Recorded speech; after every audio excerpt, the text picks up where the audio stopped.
Elvis Presley once stopped his entire motorcade in the middle of downtown Memphis because he heard his own voice coming from a street corner, except it wasn't his voice. What happened next wasn't caught by any news camera. No reporter wrote it up the following day. There's no official photograph, no press release, no studio memo documenting the encounter. The only reason we know about it at all is because the people who witnessed it, bystanders, members of Elvis's entourage, the musician himself, never stopped talking about it for the rest of their lives. And the story they told is one of those rare, genuinely human moments that reminds you why Elvis Presley wasn't just famous. He was loved, deeply, irrationally, permanently loved, not because of the jumpsuits or the movies or the hip-shaking or the screaming fans, because of moments like this one, moments that happened when the cameras weren't rolling and nobody was performing for anybody. If you're the kind of person who believes the best stories are the ones history almost lost, you're going to want to hear every word of this. And if you're new to this channel, go ahead and subscribe right now, because I find these forgotten stories every single week, and I promise you they're worth your time. Let me take you back. It's 1968, Memphis, Tennessee, late summer. The air is so thick and humid you feel like you're breathing through a wet towel. Elvis is 33 years old, and he is at one of the strangest crossroads of his entire career. Here's where Elvis's head was at in 1968. For nearly a decade, he'd been trapped in a machine of his own making. Movie after movie after movie, formulaic, lightweight, forgettable films with forgettable soundtracks. Clambake, Harum Scarum, Spin Out, films that made money but cost him something far more valuable than box office receipts. They cost him credibility. They cost him the fire that had made him dangerous and exciting and revolutionary in the first place. The Beatles had arrived, the Rolling Stones. Bob Dylan was rewriting what popular music could mean. The entire cultural landscape had shifted underneath Elvis's feet while he was stuck on a soundstage in Hollywood, pretending to be a race car driver or a helicopter pilot or whatever the script called for that week. Elvis knew it. That's the thing people don't always understand. He wasn't oblivious. He was aware, painfully aware, that the world had moved on and left him standing in a pile of bad movie scripts and songs he didn't care about. People close to him said he was frustrated, restless, sometimes angry in a quiet, turned-inward way that worried the people who loved him. He was preparing for what would become the '68 comeback special, the television event that would remind the entire world who he actually was. But that hadn't happened yet. In the summer of 1968, Elvis was still in the in-between, still carrying the weight of years he felt he'd wasted, still wondering, privately, whether the thing that had made him special was still there or whether he'd buried it under too many bad movies and too many years of not trying. It was in this frame of mind that Elvis Presley climbed into the back of a black Cadillac on Beale Street and heard something that stopped him cold. His name was Arthur Gatemouth Reed. Not to be confused with Clarence Gatemouth Brown, the famous Texas bluesman. Arthur Reed was not famous. Arthur Reed was about as far from famous as a human being could get while still existing on the same planet as Elvis Presley. Arthur was 61 years old. He was from Clarksdale, Mississippi originally, but he'd been living in Memphis for over 20 years, drifting between rooming houses and shelters, and when the weather was kind, sleeping on benches in Confederate Park near the river. He had no permanent address. He had no family in the city that anyone knew about. He had a guitar with 5 strings. The low E had been missing for so long that Arthur had stopped noticing, and he had a voice that sounded like gravel soaked in honey and then set on fire. Arthur played on the streets of Memphis almost every day. Beale Street mostly, but sometimes he'd wander over to Main Street or set up near the Peabody Hotel where the tourists were, because tourists dropped better money than locals. He played blues mostly, old Delta stuff, Robert Johnson, Muddy Waters, Howlin' Wolf. He played whatever he thought would make people stop walking for 10 seconds and reach into their pockets. But Arthur also played Elvis. This might surprise you if you think about the racial dynamics of 1960s Memphis, but Arthur Reed loved Elvis Presley's music, not with the screaming, fainting, poster-on-the-wall love of a teenage fan, with the deep, structural musician's love of someone who understood exactly what Elvis was doing with his voice and recognized the black gospel and blues traditions that lived inside every note Elvis ever sang. Arthur understood something that most of America was still arguing about in 1968. Elvis didn't steal black music. Elvis absorbed it. He grew up surrounded by it, saturated in it, shaped by it. He went to the Assembly of God church and heard white gospel, and then he snuck over to the other side of town and heard black gospel, and what came out of him was something that contained both of those traditions and belonged entirely to neither. Arthur recognized that. He respected it. And he could sing it with a rawness and an authenticity that most white performers couldn't touch, because Arthur was drawing from the same well Elvis had drawn from, the same roots, the same soil. On the streets of Memphis, Arthur had developed a small but devoted following. Not fans, exactly, more like regulars, people who walked past him every day and knew that if they stopped for 3 minutes, they'd hear something worth hearing. Shop owners on Beale Street who'd bring him coffee in the morning. A waitress at a diner on 2nd Street who saved him a plate every evening. Arthur wasn't performing for glory. He wasn't performing for discovery. He was performing because performing was the only thing standing between him and complete invisibility. When Arthur Reed played his guitar and opened his mouth to sing, people looked at him. People saw him. For 3 minutes, he was not a homeless man with a broken guitar. He was a musician. And that distinction, as small as it might seem to someone who has never experienced the alternative, was everything. Here's how it happened, pieced together from interviews and oral accounts given over the following decades. Elvis was in the back seat of the Cadillac. With him were 2 members of his inner circle, Red West and Jerry Schilling. They were heading to a meeting or possibly coming back from one. The accounts differ on this detail. What they all agree on is the route. The car was moving slowly through downtown Memphis, probably on 2nd Street, when Elvis suddenly sat up straight and said something like, "Hold on, stop the car." Red West thought something was wrong. Jerry Schilling looked out the window, trying to see what had caught Elvis's attention. What had caught Elvis's attention was his own song, drifting through the open car window from somewhere on the sidewalk. Arthur Reed was sitting on an overturned milk crate outside a shuttered storefront, playing "That's All Right," the same song that had started everything, the same song that Sam Phillips had recorded at Sun Studio in 1954, the same song that had crackled out of radios across the South and announced to the world that something new and unstoppable had arrived. But Arthur wasn't playing it the way Elvis had recorded it. He was playing it slower, deeper. He'd stripped away the rockabilly energy and replaced it with something more mournful, more deliberate. He was playing it like a blues song, which, when you think about it, is exactly what it had been before Elvis got his hands on it. Arthur was reaching back past Elvis's version to the roots beneath it, to Arthur Crudup's original, and then layering his own 61 years of living on top of that.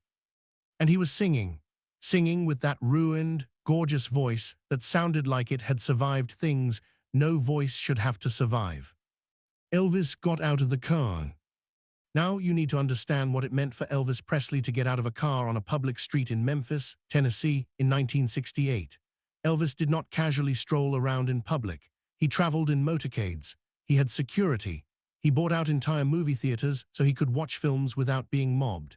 Every public appearance was a calculated risk, because Elvis's fame was not the kind of fame you could manage with sunglasses and a baseball cap. His face was arguably the most recognizable face on the planet. He could not blend in. He had never been able to blend in, not since 1956, and he never would. So when Elvis opened that car door and stepped onto the sidewalk, Red West immediately started scanning for threats, for crowds, for anyone with a camera. Jerry Schilling got out the other side. They flanked Elvis instinctively, the way they'd been doing for years. But Elvis wasn't paying attention to them. He was walking toward the music. Arthur Reed didn't notice him at first. Arthur was deep in the song, eyes half closed, head tilted back slightly, the way musicians do when they're not playing for the audience anymore, but playing for the song itself. His guitar case was open on the sidewalk in front of him, and there were a few coins in it and one crumpled dollar bill. Elvis stopped about 10 feet away and just listened. He stood there for the entire song, 3 minutes, maybe 4, given the slower tempo Arthur was using. Red West later said Elvis's face went through something during those minutes. Not sadness exactly, not nostalgia, something more complicated. Like hearing his own song played back to him by a stranger on a street corner was showing him his own music from an angle he'd never seen before, and what he saw moved him in a way he wasn't prepared for. When Arthur finished, he opened his eyes, and there was Elvis Presley standing in front of him. Arthur did not scream. He did not jump up.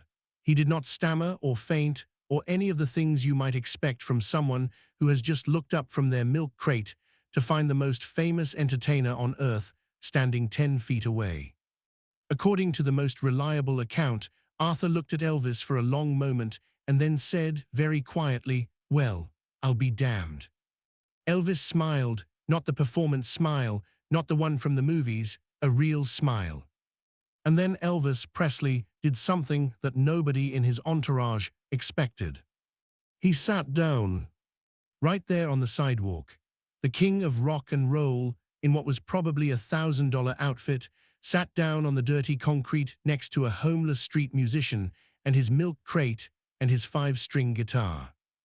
Red West nearly had a heart attack. Jerry Schilling took a half step forward and then stopped, because he could see something on Elvis's face that told him this was not a moment to interrupt. Elvis asked Arthur his name. Arthur told him. Elvis asked how long he'd been playing. Arthur said, "Longer than you've been alive, son," which, given that Arthur was nearly 30 years Elvis's senior, was probably close to accurate. Elvis laughed. Then Elvis asked Arthur to play another song. Arthur looked at him, this man sitting on the sidewalk next to him, this impossibly famous man who had chosen to stop his day and sit in the dirt, and Arthur said, "What do you want to hear?" Elvis said, "Play me something I don't know." So Arthur played him a blues song, an old one, something Arthur had learned from his father, who had learned it from his father, a song that had never been recorded and existed only in the memories and fingers of the men who'd passed it down. A field song, probably, a work song. Something born in the cotton fields of the Mississippi Delta and carried north and west, and eventually to a street corner in Memphis, where it was played for an audience of one man who understood its value better than almost anyone else alive. Elvis listened with his entire body, leaning forward, not moving, barely breathing. Red West said later that he'd seen Elvis listen to music thousands of times, in studios, on stages, in living rooms, and he had never seen him listen like that, like he was trying to memorize not just the notes, but the spaces between them. When Arthur finished, Elvis reached into his pocket. Here's where the story gets extraordinary, because what Elvis did next wasn't just generous. It was personal in a way that revealed something fundamental about who he was when nobody important was watching. Elvis pulled out a roll of cash. This was not unusual. Elvis was famous for carrying large amounts of cash. He gave money away constantly to strangers, to charities, to anyone he felt needed it. There are hundreds of documented cases of Elvis giving cars, jewelry, houses, and cash to people he barely knew. This was central to who he was. He peeled off several bills. The exact amount has been reported differently by different sources. Some say $300, some say $500. Jerry Schilling, in a later interview, said it was at least $500, probably more. In 1968, $500 was the equivalent of roughly $4,000 today. Elvis pressed the money into Arthur's hand. Arthur looked at the bills. He started to shake his head. "I wasn't playing for money," Arthur said. "Not from you." "I know," Elvis said. "This isn't for the playing, this is for the teaching." Arthur looked confused. Elvis explained. He told Arthur that hearing his own song played like that, stripped down, rebuilt, played from a place of pure feeling, had reminded him of something he'd been in danger of forgetting. He said, and I'm paraphrasing here because accounts vary slightly in the exact wording, "I've been making music for other people for so long I forgot what it sounds like when you make it for yourself. You just reminded me." This was the summer of 1968. Within months, Elvis would film the comeback special, in which he sat down in a small, intimate setting with a handful of musicians and played raw, unpolished, stripped-down rock and roll, the kind of music he hadn't played publicly in years, the kind of music that reminded everyone why he mattered, the kind of music that sounded, if you listen closely, like a man who had recently been reminded what music was supposed to feel like. I'm not saying Arthur Reed caused the comeback special. That would be too neat, too convenient, too much like a movie. What I am saying is that Elvis Presley was searching for something in the summer of 1968, searching for the thread that connected him to the raw, honest, unmanufactured music that had made him who he was. And on a street corner in Memphis, a 61-year-old man with a 5-string guitar may have helped him find it. But Elvis didn't just hand Arthur money and walk away. That's not the end of the story, that's barely the middle. Elvis told Red West to get a name and an address. When Red pointed out that Arthur didn't exactly have an address, Elvis said, "Then find him a place and get me the address." Over the following weeks, through intermediaries and members of his team, Elvis arranged for Arthur Reed to have a room, not a shelter bed, a room, in a boarding house on Vance Avenue, paid for indefinitely. He also had a new guitar sent to Arthur, a proper one, 6 strings, a Gibson, according to one account, though others say it was a Martin. Either way, it was a professional instrument, the kind Arthur had never owned and probably never imagined owning. And here's the detail that breaks me every time I think about it. Elvis didn't attach his name to any of it. He didn't tell anyone. He didn't use it for publicity. In 1968, Elvis Presley's public image could have used a feel-good story about helping a homeless musician. His PR team would have loved it, but Elvis never mentioned it publicly. Not once. Not in any interview, any press conference, any conversation with a journalist. He did it because he wanted to do it. Full stop. Arthur Reed continued playing on the streets of Memphis, but now he had a room to go back to. He had a guitar that stayed in tune. He had a life that was slightly, meaningfully less precarious than it had been before a black Cadillac stopped on 2nd Street. Arthur told the story of meeting Elvis to anyone who would listen. For years, he told it to fellow musicians, to barbers, to bartenders, to the waitress who still saved him a plate. Some people believed him, some didn't. A homeless man claiming Elvis Presley sat on the sidewalk next to him and listened to him play. That sounded like the kind of story a man invents to give his life a shape it doesn't actually have. But the people who knew Arthur, who really knew him, could tell he wasn't making it up. Because when Arthur told the story, he never emphasized the money. He never bragged about the guitar. The part of the story Arthur came back to, again and again, was the listening. "That man sat down and he listened to me," Arthur would say. "The king of rock and roll sat on the ground and listened to me play like I was the only thing in the world worth hearing." For a man who had spent decades being invisible, that was the gift. Not the cash, not the guitar, not the room, the act of being seen, of being heard, of being treated for 15 or 20 minutes on a Memphis sidewalk as a human being whose music mattered. Now let me tell you why this story matters beyond the obvious. Elvis Presley has been analyzed, mythologized, criticized, and debated for 70 years. Was he an appropriator? Was he an originator? Was he a hero or a product? Did he honor black music or exploit it? These arguments have raged for decades, and they're important arguments, and I'm not here to settle them in a YouTube video. But I will say this. On a summer afternoon in 1968, Elvis Presley stopped his car because he heard a black street musician playing one of his songs. He didn't send someone over with a $20 bill. He didn't wave from the window. He got out. He sat down. He made himself small. He asked to learn. "Play me something I don't know." That sentence tells you more about Elvis's relationship with black music than 100 academic papers. It tells you that he knew there were things he didn't know. It tells you that he recognized Arthur Reed not as a curiosity or a charity case, but as a source, a keeper of a tradition that Elvis revered and that he knew was bigger than him, older than him, deeper than him. Elvis understood where his music came from. He always had. In interviews throughout his career, he credited black artists openly and repeatedly at a time when doing so was neither expected nor rewarded. He talked about the gospel music he heard in black churches in Tupelo. He talked about Arthur Crudup, the man who wrote That's All Right.